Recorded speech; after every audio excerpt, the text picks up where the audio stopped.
What if the most important decisions shaping your life, your taxes, your healthcare costs, your student loans, even the price of gas, aren't really decided on the Senate floor, but months earlier in private meetings most Americans never see?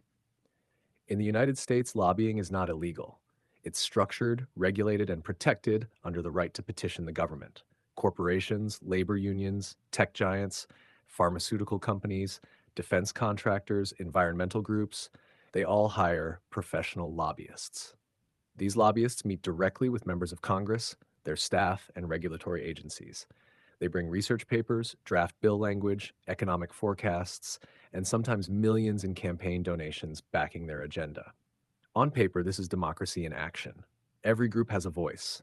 Lawmakers need expertise. Policies are complicated. Lobbyists provide information. But here's where the power dynamic shifts. The average American might vote once every 2 years, and maybe send an email to a representative. A Fortune 500 company can schedule recurring meetings, fund political action committees, sponsor policy conferences, and hire former lawmakers who already have deep connections inside Washington. Access isn't equal, and access is influence. Many major bills are hundreds or even thousands of pages long. Portions of that language are often drafted with heavy input from industry experts, the very industries that will benefit or be regulated by those laws. That doesn't automatically mean corruption, but it does mean influence is built into the system. Now let's step into the part that makes people uncomfortable. In 1776, the same year America declared independence, a secret society called the Bavarian Illuminati was founded in Europe by Adam Weishaupt.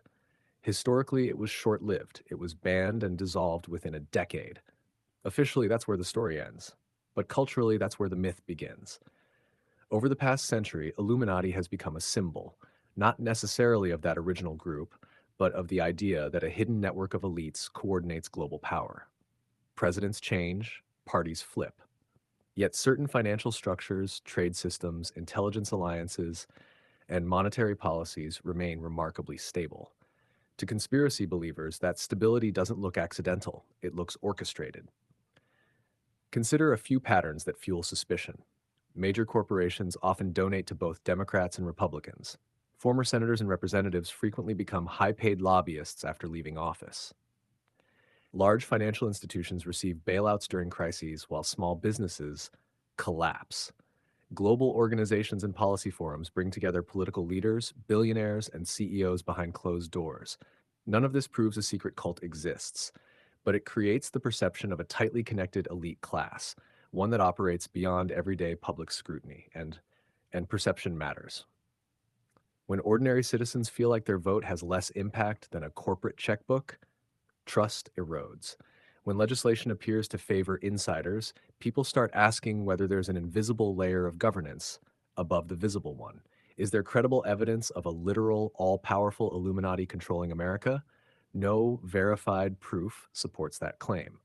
But is there a concentrated network of wealth, influence, political insiders, think tanks, media power, and lobbying infrastructure that shapes outcomes long before a bill reaches the floor? Absolutely. That's not fantasy. That's structural power. Maybe the modern Illuminati isn't a secret society with rituals and symbols.